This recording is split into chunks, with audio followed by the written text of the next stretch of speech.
ವೀಕ್ಷಕರೇ, ನಟ challenging star Darshan ಅವರ ಬೇಲನ್ನು ಸುಪ್ರೀಂ ಕೋರ್ಟ್ ಕ್ಯಾನ್ಸಲ್ ಮಾಡಿದ್ದು, ಇದಕ್ಕೋಸ್ಕರ ಅಂತಾನೆ ನಿನ್ನೆ ಈ ಒಂದು ಆದೇಶವನ್ನ ಮರುಪರಿಶೀಲನೆ ಮಾಡಬೇಕು ಅಂತ ಹೇಳಿ ದರ್ಶನ್ ಅವರ ಹೊಸ ವಕೀಲರಾಗಿರುವಂತಹ ಹಶ್ಮತ್ ಪಾಷಾ ಅವರು ಮರು ಅರ್ಜಿಯನ್ನು ಸಲ್ಲಿಸಿದ್ದು, ಈ ಒಂದು ಅರ್ಜಿಯನ್ನ ಮತ್ತೊಮ್ಮೆ ಸುಪ್ರೀಂ ಕೋರ್ಟ್ ವಜಾ ಮಾಡಿದೆ ಅಂತಾನೆ ಹೇಳ್ಬಹುದು. ಇದು ನಟ ದರ್ಶನ್ ಅವರಿಗೆ ದೊಡ್ಡ ಆಘಾತವನ್ನ ಉಂಟು ಮಾಡಿದ್ದು, ದರ್ಶನ್ ಸೇರಿದಂತೆ ಫ್ಯಾನ್ಸ್ ಗಳಿಗೂ ಕೂಡ ಒಂದು ಕ್ಷಣ ನಿರಾಸೆ ಆಗಿದೆ ಅಂತಾನೆ ಹೇಳ್ಬಹುದು.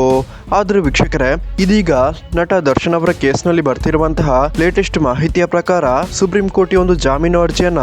ರಿಜೆಕ್ಟ್ ಮಾಡಿದ್ರು ಕೂಡ, ಒಂದು ವೇಳೆ ನಟ ದರ್ಶನ್ ಅವರ ರೇಣುಕಾಸ್ವಾಮಿ ಕೊಲೆ ವಿಚಾರಣೆ ಟ್ರಯಲ್ 1 ವರ್ಷದೊಳಗೆ ಮುಕ್ತಾಯವಾಗಿಲ್ಲ ಅಂದ್ರೆ ಮತ್ತೊಮ್ಮೆ ನಟ ದರ್ಶನ್ ಅವರು ಜಾಮೀನಿಗೆ ಅರ್ಜಿಯನ್ನು ಸಲ್ಲಿಸಬಹುದಾಗಿದ್ದು, ನಟ ದರ್ಶನ್ ಅವರಿಗೆ ಜಾಮೀನು ಸಿಗಲಿದೆ ಅಂತಾನೆ ಹೇಳಬಹುದಾಗಿದೆ. ಆದ್ರೆ ಅದಕ್ಕಿಂತ ಮುಂಚೆ ಇದೀಗ ಸುಪ್ರೀಂ ಕೋರ್ಟ್ನ ಏಕಸದಸ್ಯ ಪೀಠ ದರ್ಶನ್ ಅವರ ಜಾಮೀನು ಅರ್ಜಿಯನ್ನು ವಜಾ ಮಾಡಿದ್ರು ಕೂಡ, ಮತ್ತೊಮ್ಮೆ ನಟ ದರ್ಶನ್ ಪರ ವಕೀಲರು ಸುಪ್ರೀಂ ಕೋರ್ಟ್ನ ದ್ವಿಸದಸ್ಯ ಪೀಠಕ್ಕೆ ಮತ್ತೊಮ್ಮೆ ಅರ್ಜಿಯನ್ನು ಸಲ್ಲಿಸಲಿದ್ದಾರೆ ಅಂತ ಹೇಳಲಾಗ್ತಿದೆ. ಕೆಲವೊಮ್ಮೆ ಏಕಸದಸ್ಯ ಪೀಠ ಕಾರಣಾಂತರಗಳಿಂದ ಜಾಮೀನನ್ನು ರಿಜೆಕ್ಟ್ ಮಾಡಿದ್ದಲ್ಲಿ ದ್ವಿಸದಸ್ಯ ಪೀಠದಲ್ಲಿ ಎಷ್ಟೋ ಸಲ ಜಾಮೀನು ಕೊಟ್ಟಂತಹ ಉದಾಹರಣೆ ಕೂಡ ಇದೆ. ಫಾರ್ ಎಕ್ಸಾಂಪಲ್, ಅವತ್ತು ಮಂಗಳೂರಿನಲ್ಲಿ ಕುಕ್ಕರ್ ಬಾಂಬ್ ಅನ್ನ ಬ್ಲಾಸ್ಟ್ ಮಾಡಿ ನೂರಾರು ಜನರನ್ನ ಸಾಯಿಸೋಕೆ ನೋಡಿದಂತಹ ಮೊಹಮ್ಮದ್ ಶಾರಿಕ್ಗೆ ನ್ಯಾಯಾಲಯದ ಇದೇ ಒಂದು ದ್ವಿಸದಸ್ಯ ಪೀಠದಿಂದ